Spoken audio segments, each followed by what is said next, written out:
Je vais laisser de côté évidemment la question de l'hémisphère sud, bien que nous sommes tous très concernés par la question de la déforestation importée. Sur les forêts européennes et singulièrement la forêt française, le plus grand défi, c'est sa capacité d'adaptation au changement climatique. Gérer durablement une forêt en 2023, c'est comment est-ce que nous avons la possibilité, la compétence, l'intérêt à nous interroger sur ce que ce changement climatique induit dans notre relation à la forêt. Donc gérer durablement, ça veut dire tenir compte du changement climatique, à la fois en termes de sol, à la fois en termes d'essence, à la fois plus généralement en termes de pratiques forestières. Faire de la gestion durable, c'est s'interroger.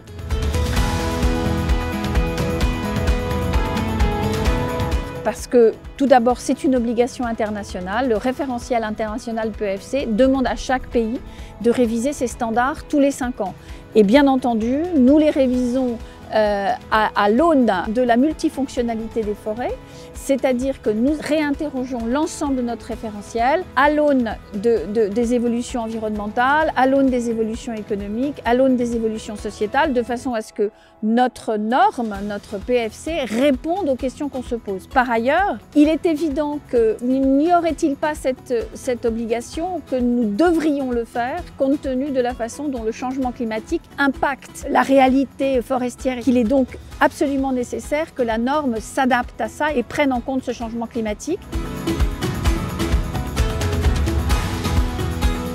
Je pense que le premier message que je ferai passer aux parties prenantes de PEFC, c'est de s'écouter les unes les autres. Parce que cette lutte contre le changement climatique, nous n'y arriverons qu'ensemble. Le deuxième message que je voudrais transmettre, c'est de se saisir de ce référentiel. Ce référentiel qui a été construit de façon collective, dans un large consensus, avec des discussions pendant 18 mois, doit être un outil qui peut nous servir, qui doit nous servir à adapter nos forêts au changement climatique.